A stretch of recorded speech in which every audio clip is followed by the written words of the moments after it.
Part 2 of Chapter 6. Halting for a moment outside the door of the director's room, Bernard drew a deep breath and squared his shoulders, heaving himself to meet the dislike and disapproval which he was certain of finding within. He knocked and entered. "A permit for you to initial, Director," he said as airily as possible, and laid the paper on the writing table. The director glanced at him sourly, but the stamp of the World Controller's office was at the head of the paper, and the signature of Mustafa Mond, bold and black, across the bottom. Everything was perfectly in order. The director had no choice. He penciled his initials, two small pale letters, abject at the feet of Mustafa Mond, and was about to return the paper without a word of comment or genial Ford speed, when his eye was caught by something written in the body of the permit.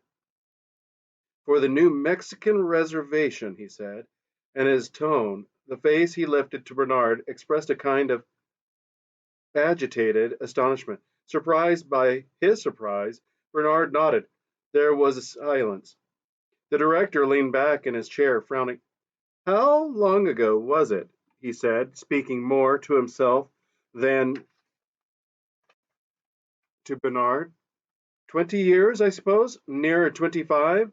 I must have been your age." He sighed and shook his head. Bernard felt extremely uncomfortable. A man so conventional and so scrupulously correct as the director, and to commit so gross a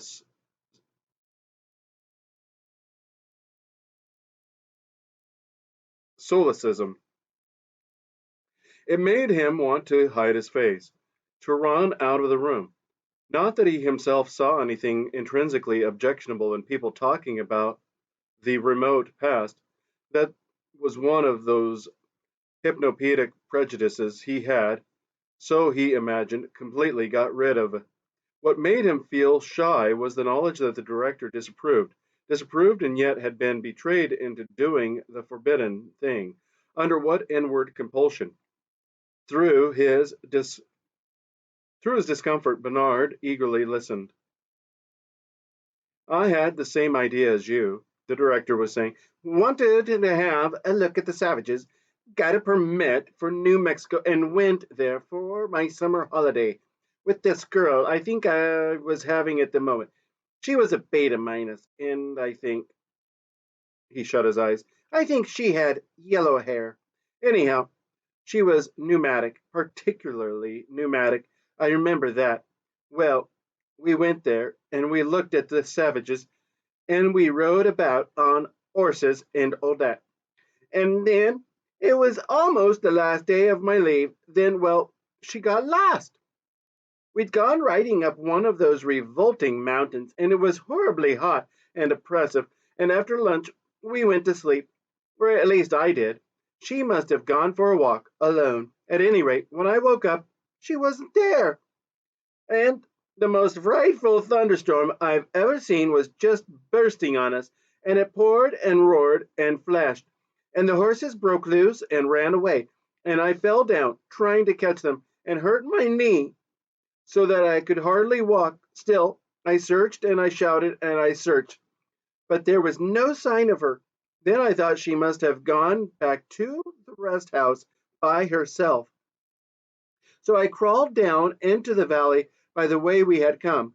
My knee was agonizingly painful, and I'd lost my soma. It took me hours. I didn't get back to the rest house till after midnight, and she wasn't there. She wasn't there, the director repeated. There was a silence. "Well," he resumed at last, "the next day there was a search, but we couldn't find her. She must have fallen into a gully somewhere, or been eaten by a mountain lion. Ford knows. Anyhow, it was horrible. It upset me very much at the time, more than it ought to have done, I dare say, because after all, it's the sort of accident that might have happened to anyone.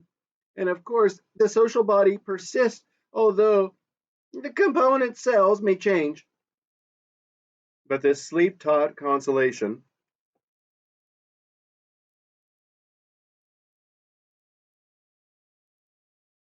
did not seem to be very effective.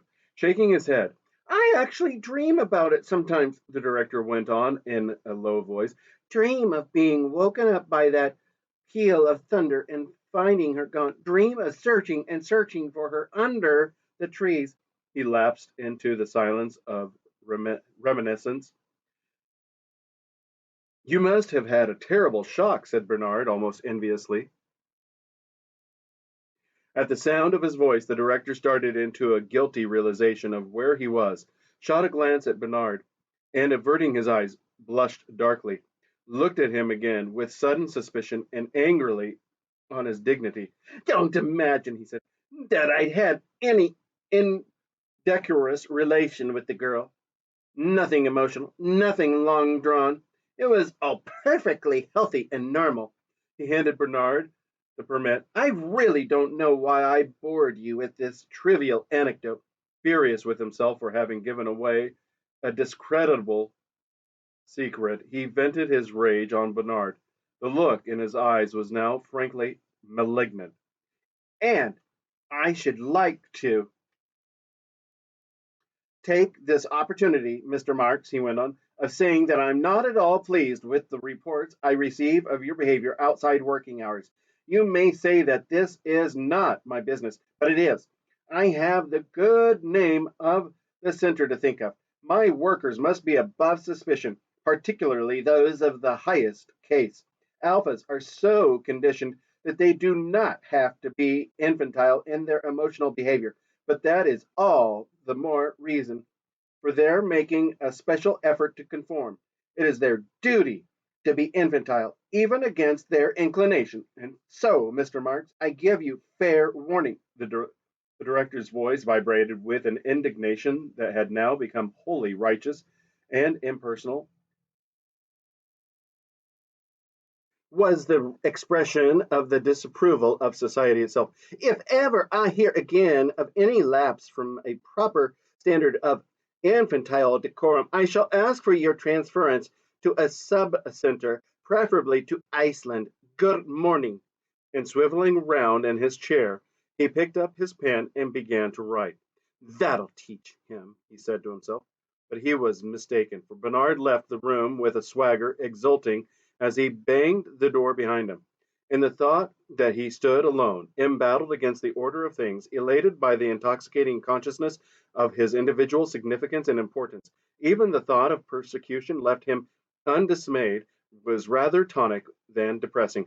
He felt strong enough to meet and overcome affliction, strong enough to face even Iceland. And this confidence was the greater for his not for a moment really believing that he would be called upon to face anything at all. People simply weren't transferred for things like that. Iceland was just a threat, a more stimulating and life giving threat. Walking along the corridor, he actually whistled. Heroic was the account he gave that evening in his interview with the DHC, whereupon, it concluded, I simply told him to go to the bottomless past and marched out of the room. And that was that. He looked at Helmholtz Watson expectantly, awaiting for his due reward of sympathy, encouragement, admiration, but no word came. Helmholtz was sat silent, staring at the floor. He liked Bernard. He was grateful to him for being the only man in his acquaintance with whom he could talk about the subjects he felt to be important. Nevertheless, there were things in Bernard which he hated. This boasting, for example, and the outbursts of an abject self pity with which it alternated, and his deplorable habit of being bold after the event and full in absence of the most extraordinary presence of mind. He hated these things just because he liked Bernard. The seconds passed. Helmholtz continued to stare at the floor, and suddenly Bernard blushed and turned away.